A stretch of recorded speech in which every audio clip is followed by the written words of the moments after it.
Nous sommes sur un bloc de 8 hectares de verger, alimenté par la ressource en eau, c'est la nappe phréatique avec une pompe immergée. Comment gérer l'irrigation?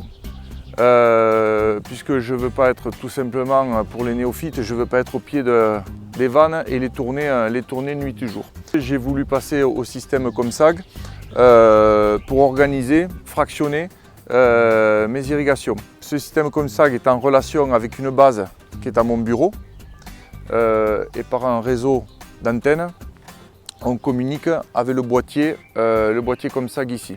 Je n'ai pas besoin d'aller à un programmateur, je peux le faire à distance, je peux le faire en week-end, en vacances, stopper une irrigation, la relancer. En fait, j'ai la souplesse de faire multi-programmes en début de saison, programme de début de saison, mois d'avril, de milieu de saison quand il faut arroser beaucoup, le fractionner autant que je le souhaite. La vision des litrages qui passent par la canalisation, avec un compteur qui me donne les litrages à l'heure. Les litrages par poste, puisqu'on met aussi des petits compteurs d'eau sur les lignes d'irrigation. Ça nous permet de savoir pré-localiser combien nous mettons d'eau sur l'arbre. Ça nous permet aussi ce reporting PC ou téléphone, quand on le couple à des informations de station météo, de savoir la pluviométrie, de savoir la vitesse du vent, de savoir la température, de savoir l'humidité du sol par les tensiomètres qu'il y a dans le sol à 20, 40 et 60 cm pour du pommier, parce que l'on parle de pommier.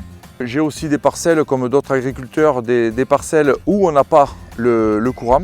Avec le système COMSAG, on peut aussi avoir dans un panneau solaire une antenne radio que vous voyez au-dessus, toujours reliée à la base, une batterie, et qui la batterie, elle, nous génère du courant 24 volts qui va ouvrir les vannes goutte à goutte ou les vannes d'aspersion. J'ai créé une multitude de possibilités de programmes, de 1 mm, 2 mm, 3 mm jour, avec fractionné des programmes plutôt arrosage de jour, plutôt arrosage de nuit. Donc plein de combinaisons. Sur le portable, le côté pratique, c'est de changer de programme, de choisir un autre, de stopper un programme, d'aller regarder des états hydriques, simplement des mesures. Par exemple, la sonde 1, elle est pile parfaite dans la bonne zone d'humectation du sol, donc pas de nécessité d'arroser. Ça, c'est le côté pratique instantané.